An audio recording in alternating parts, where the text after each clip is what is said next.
Les universités et les universitaires ont un rôle important à jouer. C'est d'abord d'offrir un cadre de formation suffisamment bien élaboré pour permettre à ce que les ressources soient bien exploitées, bien gérées et que cela puisse aussi aider le pays à sortir du sous-développement. C'est d'ailleurs ce pourquoi nous, en tant que gestionnaires, nous avons choisi de travailler sur cette thématique. Je pense qu'aujourd'hui, il y a des initiatives qui sont engagées ou mises en œuvre par certains établissements. Je pense que c'est dans ce cadre-là que nous allons travailler pour apporter plus de connaissances, plus de compétences dans ce cadre-là. On ne peut pas décréter une méthodologie de gestion ou des astuces de gestion de manière absolue.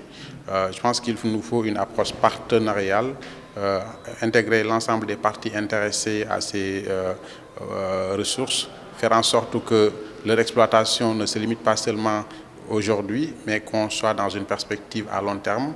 Donc c'est une perspective durable de l'exploitation de ces ressources. C'est autant de choses sur lesquelles il faudrait que le pays s'engage si nous voulons faire des ressources naturelles quelque chose qui puisse aider le pays à se développer. Il faut surtout ne pas confondre ressources naturelles et voir cela de manière stricte, c'est-à-dire voir le pétrole et le gaz. Je pense que les ressources naturelles, c'est aussi tout ce qui provient de la terre, ce sont nos produits agricoles, et voir comment les exploiter de manière plurielle. Nous avons pu, pendant 3 jours, réunir à l'international, en présentiel et en distanciel, tous les chercheurs sénégalais, des chercheurs du monde entier, africains, européens, américains, et nous avons pu, pendant 3 jours, réfléchir sur les véritables enjeux, la problématique à laquelle nous sommes confrontés, qui est de savoir comment aujourd'hui nous allons faire en sorte que